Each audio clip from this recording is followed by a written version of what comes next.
ನಮಸ್ತೆ ವೀಕ್ಷಕರೇ, ಎಲ್ಲರಿಗೂ ಕೃಷಿ ಕನ್ನಡ ಲೋಕ ಯೂಟ್ಯೂಬ್ ಚಾನಲ್ಗೆ ಸ್ವಾಗತ. ಯಾರಿನ್ನೂ ನಮ್ಮ ಚಾನಲನ್ನು ಸಬ್ಸ್ಕ್ರೈಬ್ ಮಾಡದೆ ನೋಡ್ತಾ ಇದ್ದೀರಾ, ದಯವಿಟ್ಟು ಸಬ್ಸ್ಕ್ರೈಬ್ ಮಾಡಿ.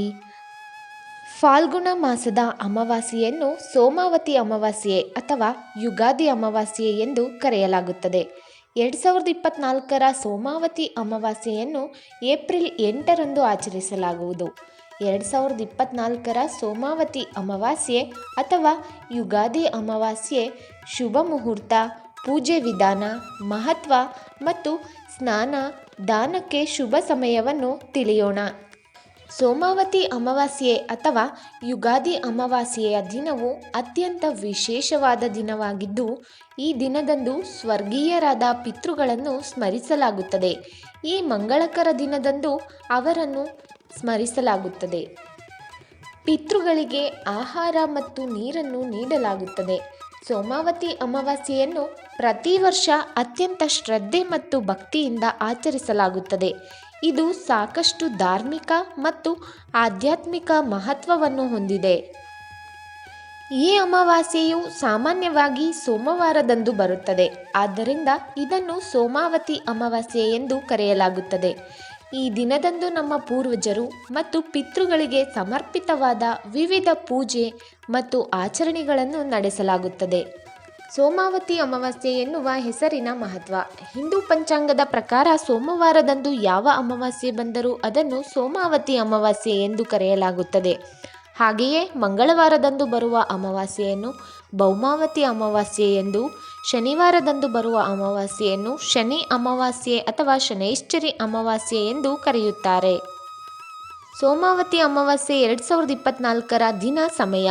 ವೈದಿಕ ಪಂಚಾಂಗದ ಪ್ರಕಾರ ಫಾಲ್ಗುಣ ಅಮಾವಾಸ್ಯೆಯೇ ಸೋಮಾವತಿ ಅಮಾವಾಸ್ಯೆಯಾಗಿದೆ. ಈ ವರ್ಷ ಫಾಲ್ಗುಣ ಮಾಸದ ಕೃಷ್ಣ ಪಕ್ಷದ ಅಮಾವಾಸ್ಯೆ ದಿನಾಂಕವು ಏಪ್ರಿಲ್ 8ರಂದು ಬೆಳಿಗ್ಗೆ 8:20ಕ್ಕೆ ಪ್ರಾರಂಭವಾಗುತ್ತದೆ. ಈ ದಿನಾಂಕವು ರಾತ್ರಿ 11:50ರವರೆಗೆ ಮಾನ್ಯವಾಗಿರುತ್ತದೆ. ಇಂತಹ ಪರಿಸ್ಥಿತಿಯಲ್ಲಿ ಸೋಮವಾರ ಏಪ್ರಿಲ್ 8ರಂದು ಸೋಮಾವತಿ ಅಮಾವಾಸ್ಯೆಯನ್ನು ಆಚರಿಸಲಾಗುತ್ತದೆ. ಏಪ್ರಿಲ್ 8ರಂದು ಸೋಮಾವತಿ ಅಮಾವಾಸ್ಯೆಯ ಸ್ನಾನ ಮತ್ತು ದಾನವು ಬ್ರಹ್ಮ ಮುಹೂರ್ತದಲ್ಲಿ 4:32ರಿಂದ 5:18ರವರೆಗೆ ಇರುತ್ತದೆ. ಈ ಸಮಯದಿಂದ ಪವಿತ್ರ ನದಿಗಳಲ್ಲಿ ಸ್ನಾನ ಮಾಡಿ ದಾನ ಮಾಡಬೇಕು ಎನ್ನುವ ನಂಬಿಕೆ ಇದೆ. ಈ ದಿನ ಬೆಳಗ್ಗೆಯಿಂದಲೇ ಇಂದ್ರಯೋಗ ಮತ್ತು ಉತ್ತರ ಭಾದ್ರಪದ ನಕ್ಷತ್ರ ಇರುತ್ತದೆ. ಸೋಮಾವತಿ ಅಮಾವಾಸ್ಯೆಯ ಪೂಜೆ ವಿಧಾನ.